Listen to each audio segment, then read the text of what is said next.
Alright जी, next email says a confession wrapped in confusion. Cousin triangle, Allah माफ़ करे भाई, कज़नों में ही फंस के रह गई ये अवाम जो है। डियर जुनेद भाई, यार इसमें ना मैं कल अपनी इंस्टा लाइव में भी ये कह रहा था, तो कैथलिक चर्च ने जो है कज़न मैरिज ख़त्म की थी, not because of the medical reasons, because उस वक्त शायद इतनी अवेयरनेस नहीं थी, even though ancient Hindu civilisation में ये थी। जो गोत्रा, जो मैंने कज़न मैरिज वाली वीडियो में डिस्कस की थी, कि 7 जनरेशन तक कोई लिंक ना हो।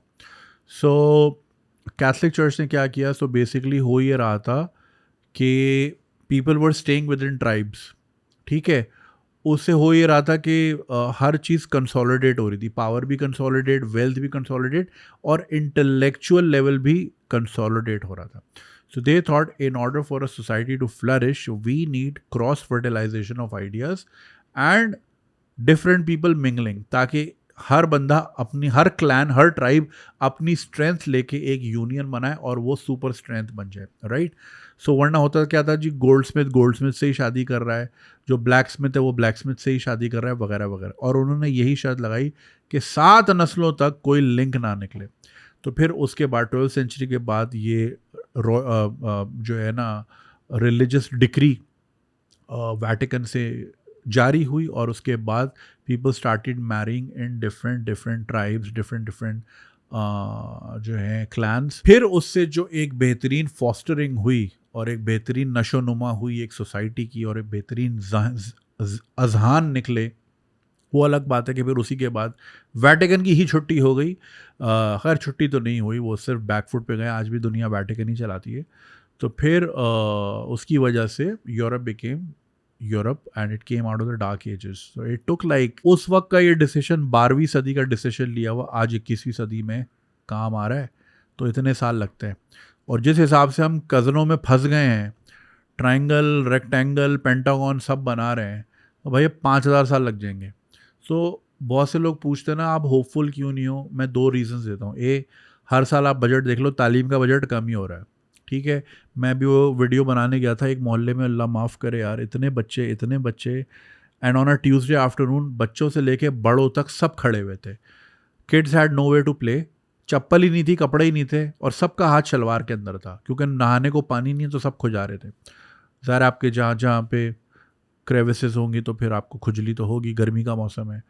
बड़े भी खड़े हुए फारिग, ऑन अ ट्यूसडे आफ्टरनून आप यहाँ कैसे खड़े हो, on a Monday afternoon, why are you not at work. मैं तो यही देख रहा होता हूँ। यहाँ पे घर के करीब एक मज़ार है, शाम 4 बजे जाओ, बसें भर भर के आ रही होती हैं ना। I am like, who are these people, why are they not at work. ठीक है यार, अब हर बंदा 9 to 5 नहीं करता, कुछ लोगों का शायद अलग किस्म का काम हो सकता है, I am not denying that, ज़मीन पे भी लोग काम करते हैं, बहुत सारी चीज़ें करते हैं, बट एक बहुत बड़ी पॉपुलेशन अनट्रेन्ड, अनसिविलाइज्ड, अनएजुकेटेड, ये जो बम फटेगा ना अभी, ऊपर से जो थोड़े बहुत पढ़े लिख रहे थे, ये चवलों ने अपने कोर्स बेचने के लिए बोला जी स्कूल यूनिवर्सिटी ही बेकार है, और बोला चलो भाई ये भी छोड़ दो और टिकटॉक बनाए। तो बस अब आप, जो एक बम फटेगा 2040 में, अनएम्प्लॉयमेंट का बॉम्ब, जो कि ऑलरेडी इतना फटा हुआ है, आप देखिएगा कि दुनिया, इस मुल्क में होगा क्या।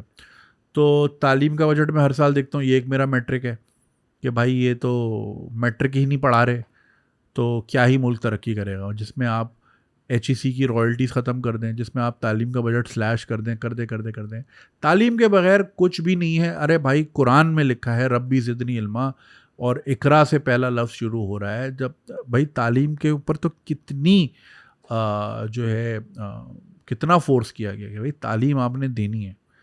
तो यहाँ पे तालीम का बजट कटता रहता है, बस कुछ नहीं, तालीम बस पढ़ ना ले ये कौम। तो जब पढ़ नहीं लेगी तो फिर ये दुकानदारी बनेगी ना, इसका माल उसको बेचेगी, उसका इसको बेचेगी, बस जाहिल के जाहिल, गंवार के गंवार रहेंगे। और बस यही मेरा मैट्रिक है। तो मैं काहे का होपफुल हूँ भाई, बहुत टैलेंट है इस मुल्क में। कहाँ है टैलेंट, किस चीज़ का टैलेंट है भाई, कहने की बातें हैं सब। सो अजान हो रही है, थोड़ा ब्रेक लेते हैं। हाँ जी, सो एक तरफ मैं, ये मैट्रिक होता है जज करने का कि बजट हर साल कम हो रहा है तो कोई कुछ नहीं होना, और दूसरी तरफ के जो हम जिस तरह कज़न ट्राइंगल्स में फंसे हुए हैं, यार से होता पता है क्या है, आप फिर उसके आगे सोचते नहीं हो कुछ ज़िंदगी में और करना क्या, आप कज़नों पे नज़र जमाए बैठे होते हो। डियर जुनेद भाई, अस्सलाम वालेकुम। This email finds you in good health and peace of mind. I am writing to you not just as a fan who grew up watching your satirical takes and deep dives into society, but as a Pakistani woman who is honestly a bit lost in her own story. My name is ABC. I'm 26, originally from Lahore, where my family has been running a modest but respectable textile businesses for over 2 generations. From childhood, I've been surrounded by rolls of fabric, women talking about cut lines, and my mother's obsession with embroidery details. Naturally, I've always dreamed of one day starting my own garment boutique, not just something pretty on Instagram, but a proper, sustainable business that can create jobs for women and continue our family legacy with a twist of my own. A few months ago, I got married, not in some dramatic love or nothing way, but in the classic "beta ye rishta acha hai, soch lo" format. My husband is my Mamu's son, 29, very career focused, who working at one of Pakistan's leading banks. His family is from Islamabad and now I live here as a full-time housewife. At face value, it's a good match. He's respectful, earns well, our families know each other, and he carries himself with dignity. But here's where things got complicated. Before we got married, we actually had a secret relationship for almost a year. It wasn't physical or dramatic, just casual texts, some emotional bonding, and the mutual understanding that we both liked each other. But we never told anyone, not friends, not family. It was too risky in our environment. Here's where the real twist begins. My husband has a younger brother, 27, charming, confident, and academically inclined, currently preparing for an exam and planning to apply in universities abroad. A few years ago, he also confessed his feelings for me, unaware of my relationship with his elder brother. It was a polite proposal, nothing vulgar or crossing the line. I had to decline with a vague excuse, and he took it on the chin like a gentleman, or so I thought. Now that I'm married and living in the same house, yes, joint family life, thoda sa Lahore, thoda sa Islamabad fusion, I find myself in a peculiar emotional storm. While my husband is at work most of the day and I am juggling homemaking with plans for my boutique, still in planning stages, his younger brother is around the house more often, studying, working out, helping with family errands, etc. He hasn't said anything directly recently, but his gaze, his tone, his small gestures all hint that his feelings haven't completely disappeared. Complimenting my cooking with a smile that lingers too long, offering to drop me to the tailor just in case, or making eye contact that lasts a beat longer than it should. All of it is subtle, but it's there. Here's the part that's hardest to admit. I sometimes enjoy the attention, not because I want anything to happen, not because I have feelings for him, but maybe because it makes me feel seen, special, alive, and then I hate myself for feeling that way. My husband is a decent man, but we haven't developed that emotional closeness I thought marriage would bring. He's mostly tired when he comes home. We talk, we eat, we sleep. That's it. There's warmth, but no connection. Maybe it'll grow, maybe it won't. But I feel guilty, not because I've done something haram, I haven't, but because I've allowed my heart to entertain a feeling that shouldn't exist even passively. I'm writing to you, Junaid bhai, because your words have always made a no-nonsense truth to them. I don't want motivational fluff or beta sab theek ho jayega. I want brutal honesty. Am I wrong for feeling this way? Do I ignore it and move on, or confront it head on before it turns into something messier? Do I talk to my husband about this emotional distance, or will that break something we haven't even built fully yet? I'm not a rebel nor a saint, just a young woman trying to figure out where her heart fits in a house built by expectations. Please keep my name confidential if you ever talk about this on your podcast, but if my story can help even one girl understand her own emotional crossroads, then it's worth it, with warmth and confusion. Alright, तो ये आपने email देखी, cousin का triangle, cousins का spaghetti बन रहा है यहाँ पे, और ये खातून हैं जिनकी शादी हुई कज़न से, लेकिन शादी से पहले उनसे राबिता वैसे ही था, but with in the bounds. और फिर छोटे भाई ने भी रीच आउट किया, लेकिन इन्होंने बोला कि नहीं, कोई सीन नहीं है. फिर शादी बड़े भाई से हो गई, लेकिन वो अब देख के लग रहा है कि जो छोटा भाई है उसके दिल में अभी भी शरारत है, और अब ये कि ये क्रॉस रोड पे फंस गई हैं, और कि वो इतना कनेक्शन डेवलप नहीं हुआ है. अब यही मैं हमेशा कहता हूँ, भाई पहले ए फिर बी फिर सी. हम पहले शादी करते हैं, शादी हो गई, अब देखते हैं इमोशनल कनेक्ट हम डेवलप कर पाएंगे कि नहीं, क्या हम एक दूसरे के लिए बने हैं कि नहीं, क्या हमारी केमिस्ट्री डेवलप होगी भी कि नहीं. चांस पे डांस कर रहे हैं, गैम्बल कर रहे हैं, डाइस रोल कर रहे हैं, ठीक है. अभी ये सोच ही रहे होते बच्चा हो जाता है, अब बच्चे पे लग जाओ, वो कनेक्शन बिल्ड कभी हुआ ही नहीं, ठीक है, और अब ये बच्चा हो गया है यार, इमोशनल कनेक्शन बहुत डीपर लेवल पे होता है। ये सेक्स सुक्स जो है ना, ये छोटी मोटी चीज़ होती है, असल चीज़ डीपर कनेक्शन होता है कि आप उस इंसान को देखते हो कि यार this is going to be the only person I am going to live with for the rest of my life. he'll be the father of my child, he'll be the provider, protector, जो भी roles आपने घर में define किए हैं वगैरह वगैरह, right. So there is more to it than meets the eye. अब अब शादी कर ली है, अब ये सोच रहे हैं और देख रहे हैं कि अभी कनेक्शन कब डेवलप होगा। खैर, अब ये तो हो गया। अब यहाँ पे जो ये हो रहा है, देखें, मैं हमेशा ये बात कहता हूँ, चीटिंग जो है ना, सिर्फ ये नहीं होता कि आपने मेकआउट कर लिया या सेक्स सुक्स कर लिया। it's something that you cannot share with your spouse. So like if you have, अगर कोई एक्सचेंज है टेक्स्ट का या कोई बात का या कोई ऐसी चीज that cannot be shared with your spouse। देखिए, कुछ तो होता है वैसे ही शकी बहुत होते हैं कि अगर कोवर्कर भी है तो वो सांस क्यों ले रही हो तुम उसके सामने, मगर मैं वो टाइप नहीं कह रहा। मैं कह रहा हूँ एक नॉर्मल अंडरस्टैंडिंग जो हस्बैंड वाइफ होते हैं, अगर आपने कोई ऑपोजिट जेंडर के साथ किसी किस्म की एक फीलिंग शेयर की है, देखिए फीलिंग्स क्राइम नहीं होती, उन फीलिंग्स का आप करोगे क्या ये डिपेंड करता है, ठीक है। तो चीटिंग वहीं से शुरू हो जाती है कि कोई एक इनअप्रोप्रिएट टेक्स्ट आपने भेज दिया या आपने कोई सेल्फी खींच के भेज दी, सामने से अगर डिमांड आई कि मुझे आपको देखना है। नॉर्मल सर्कमस्टांस पे ये नहीं होना चाहिए, राइट। एंड अगर है तो did you share with your husband कि हाँ वो सेल्फी मांग रहा था? नहीं, you won't share it, right. So it's like a stepping stone, और फिर चीज़ें यहीं से बिल्ड होती हैं। सो मेरी नज़र में देखिए, sex is the final form, sex is not a beginning, it's the final form. अब जैसे एक स्पाउजल रिलेशनशिप में भी हम समझते हैं कि ये अच्छा होगा तो आगे चीज़ें अच्छी होंगी, नहीं, चीज़ें अच्छी होंगी तो फिर बात यहाँ तक जाएगी, and then you would want to please your partner, ठीक है। हमारे यहाँ उल्टा होता है कि पहले सेक्स कर लो और फिर देखेंगे बाद में क्या हो रहा है। अरे भाई, अगले से कनेक्शन नहीं बिल्ड नहीं हुआ आपका। So it's the last, it's the ending part. तो पूरे दिन का एक बिल्डअप होता है हस्बैंड वाइफ का, सब अपना अपना काम कर रहे हैं, and you know if you are fulfilling your duties, I am fulfilling mine, and then like you know we should reward each other, and that's where you lead to. ये नहीं कि आप सारा दिन एक दूसरे से बदतमीजी करें, थर्ड क्लास बातें करें और गुस्सा करें और पेन दें और फिर शाम में एक्सपेक्ट करें कि he doesn't come near me, like dude, like the person doesn't like your personality. तो सेक्स बहुत डीपर चीज़ होती है, राइट। एनीवे, तो ये बात कहाँ से कहाँ निकल गई। सो इसमें भी जो है that is the stepping stone, that is an initiation. आपको वैलिडेशन अच्छी लग रही है, और वैलिडेशन किसी को भी बुरी नहीं लगती, सबको अच्छा लगता है यार, feel wanted, you feel desired.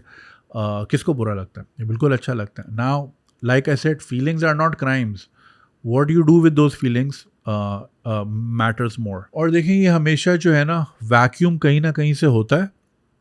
देखिए, कुछ लोग वैसे नहीं होते हैं, वो उनको जितना दे दो उनको फिर भी इधर उधर मुंह मारना होता है, लेकिन जनरली स्पीकिंग वैक्यूम क्रिएट होता है। तो इन योर केस देखिए, आपका शहर, आप एक शहर से दूसरे शहर आई हैं, तो आपकी एक डिसोरिएंटेशन है, ठीक है, इमोशनल डिसोरिएंटेशन। आपका सपोर्ट ग्रुप, आपके दोस्त, आपका जो एक नेचुरल हैबिटेट था वो नहीं है।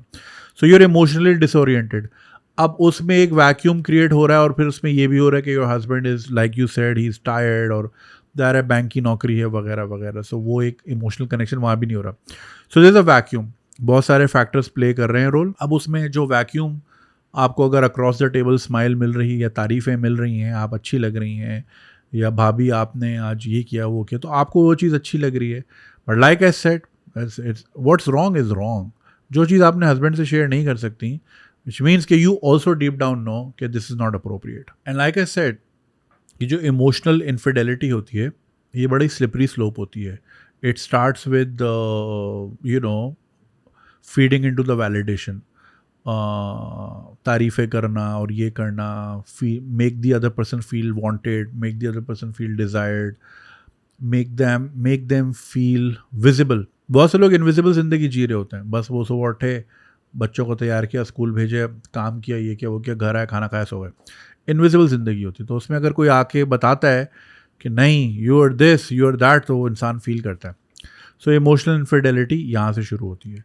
अब इसमें देखें, आपको you need to set boundaries. firmly. You can talk to your husband, but not from the standpoint of, let's say, देखें अगर घर में आपने इतनी बड़ी बात कर दी तो, क्योंकि अभी वहाँ से भी कोई इतना एडवांसेस नहीं हुआ है, he didn't grab your hand और एनीथिंग, ठीक है, आप फील कर रही हो कि कुछ है, बट आउट राइटली उसने कुछ कहा नहीं है कि I want to take you out, और उसने कोई गलत हरकत इस तरह एज सच हाथ वाथ नहीं लगाया आपको, ठीक है. तो what you need to do is you can talk to your husband, but not from the standpoint of कि ये हो रहा है, but from the standpoint of कि we need to build more connection, ठीक है. मगर आपकी टोन जो है वो शिकायत वाली नहीं होनी चाहिए, बिकॉज लाइक आई सेड, देखिए बैंक की नौकरियाँ यहाँ इस मुल्क में नौकरियाँ बहुत ड्रेनिंग है, इमोशनली ड्रेनिंग है, फिर ट्रैफिक, फिर फलाना ढिमकाना, ये वो चीज़ें. So the last thing a man wants when he is home is another battle field, क्योंकि वो दिन भर बैटल्स लड़ रहा होता है. मर्द की ज़िंदगी क्या होती है, वो सुबह उठा, पहला बैटल है कि he needs to wake up on time, he needs to get his shit in order.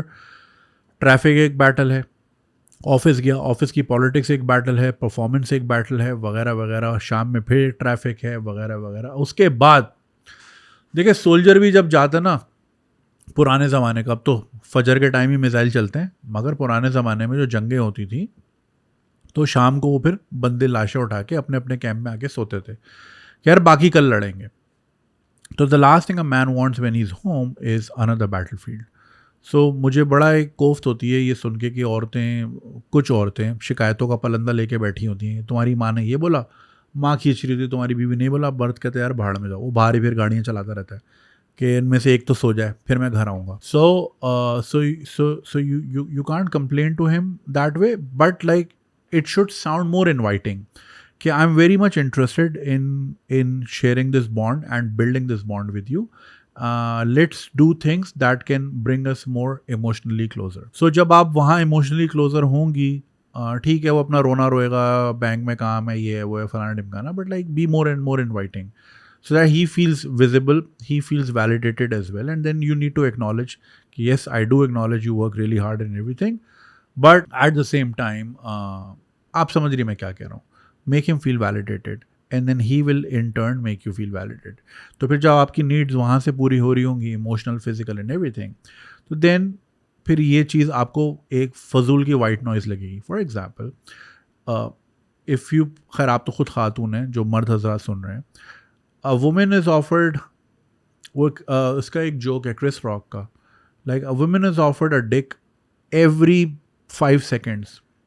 Every man that she encounters wants to have his way with her.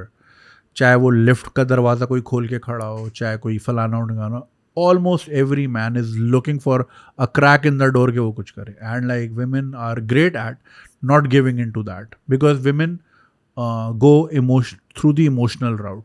मर्द फिजिकल राउट से जाता है कि भाई मुझे चाहिए, and then like once they have it they don't even think about it, because वो thinking से नहीं आता, वो एक फिजिकल नीड से आता है. women do go towards the thinking route. Anyway, so मैं क्या कह रहा था, हाँ, so जब आपकी एक वो पूरी हो जाएगी तो फिर this would sound like white noise, and then this would sound like कि हाँ दिस इज नॉर्मल. बाकी ये कि you need to be firm on your stance, you need to stop feeding into the validation. सामने वाले की भी तो वैलिडेशन मिल रही है ना, कि अगर एक आई कांटेक्ट, वो एक लॉन्गर गेज हो रहा है, तो वो इसलिए आपको कैसे पता लॉन्गर गेज हो रहा है, क्योंकि आप भी लॉन्गर गेज दे रही हैं, तो it's feeding into his validation. So that needs to stop. तारीफ़ कर दी, हाँ ठीक है, बहुत शुक्रिया, खाना अच्छा लगा, बहुत शुक्रिया, और ये कि मैं आपको कहीं छोड़ दूँ, no. There should be no instances where you two are alone. कमरे में तो खैर सवाल ही नहीं पैदा होता, मगर ये कि गाड़ी में कहीं ले गया, अनलेस कोई इमरजेंसी हो, एक अलग चीज़ है, मगर ये कि चले आए मैं आपको टेलर के ले जाऊँ, चले मैं आपको यहाँ ले जाऊँ, नहीं. So you need to stop feeding into that. उसको जितने मौके मिलते रहेंगे वो उसको, because again like I said, men have 2 brains, एक यहाँ पे और एक यहाँ पे, and only enough blood supply to function just one. इतना ही ब्लड होता है कि या तो ये काम करेगा या दूसरा काम करेगा. Most of the men, when they are pursuing someone, are thinking the other way around, from the other way. तो वो जितना आप उसकी वैलिडेशन को फीड करेंगे उसको लगेगा कि हाँ कुछ होने जा रहा है, कुछ हो रहा है.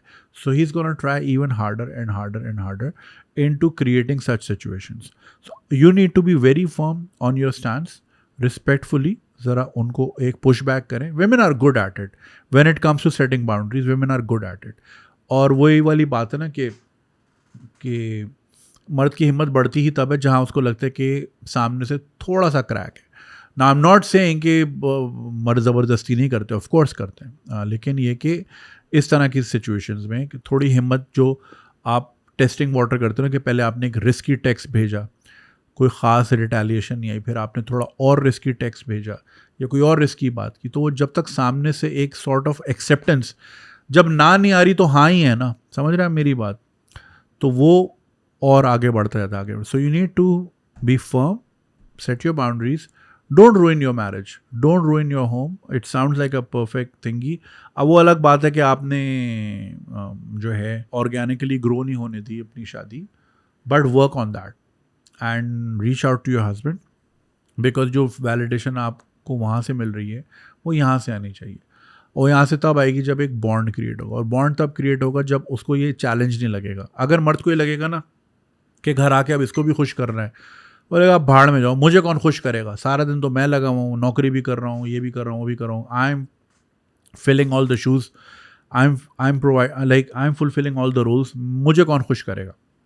फिर वो रिजेंटमेंट आ जाती है, फिर मुकाबलेबाजी आ जाती है मर्दों के अंदर कि मुझे कौन खुश करेगा, क्या मैं ही दुनिया में खुश करने आया हूँ कि मुझसे मेरी माँ भी खुश हो, बाप भी खुश हो, दफ्तर भी खुश हो, बॉस भी खुश हो, अब इसको भी मैं ही खुश करूँ तो मुझे कौन खुश करेगा, राइट. ये है सीन यहाँ पे. So you need to approach him from the standpoint that I really want to build us together organically, and it needs to set up dates and go out, pamper him, whatever. थोड़ा मर्द को खोलना पड़ता है. हमारे यहाँ मर्द vulnerability दिखाते नहीं है क्योंकि मर्दानगी पे बात आ जाती है, या फिर ये कि थल्ले लग गया वगैरह वगैरह. पंजाब का कल्चर आपको पता है, ऐसे ज़रा ज़्यादा इस तरह की बातें की जाती है. सिंध में भी ऐसा ही है कि वो औरत को औरत नहीं समझ, इंसान नहीं समझा जाता ज़्यादातर. तो वो थोड़ा सा क्या यार, इसकी एक मिसाल है कि वो बड़ा आसान है मर्द को क्रैक करना, but you have to know the art. वो it's a tough nut to crack, मगर बहुत आराम से हो भी जाता है. So like I said, it's not a good situation to be in, and you need to focus on your marriage, you need to set your boundaries, right. और ये रही बात ये कि आपने अपनी ज़िंदगी में ये हाउसवाइफ वाला लेबल नहीं लगाना. आपके जो ऊपर ड्रीम्स हैं कि आपका अपना बुटीक हो, अपना डिज़ाइनर हो, ये वो सब चीज़ें. और एक और चीज़, फ़रागत भी जो है ना इस चीज़ को ज़्यादा फीड करती है. तो फ़रागत हो तो फिर टेक्सटिंग ही हो रही है सारा दिन, फिर स्टोरीज़ ही हो रही हैं, फिर इंस्टाग्राम ही हो रहा है, या घर में ही बैठे हुए हैं तो इंटरेक्शन ही हो रहा है. अब यही अगर आपका बुटीक इंशाल्लाह बहुत जल्द जब खुल जाएगा और आपको 500 औरतों को चलाना होगा कि भाई इस तरह ये ऑर्डर निकालना है, सप्लायर वेंडर ये वो, जब आप इस झंझट में फंसेंगी ना तो आपको देवर नज़र ही नहीं आएगा, सामने भी होगा नज़र नहीं आएगा, because your mind would be so occupied and so clouded with so many tasks कि आपको वो चीज़ नज़र ही नहीं आएगी. एंड देन फिर आप भी मसरूफ़ हो जाएंगी. खाली दिमाग शैतान की दुकान होती है, खाली दिमाग होगा तो फिर इसी तरह की चीज़ें आएंगी. So focus on your boutique idea and build your relationship with your husband and set clear boundaries. Don't ruin your home. ठीक है, ख्याल रखें. Thank you. अगर आपको ये वीडियो पसंद आई और आप इसका पूरा वर्जन देखना चाहते हैं तो लिंक कमेंट सेक्शन में दिया गया है. हमारे यूट्यूब चैनल पे पूरा वर्जन मौजूद है और चैनल को सब्सक्राइब करना नहीं भूलिएगा. शुक्रिया.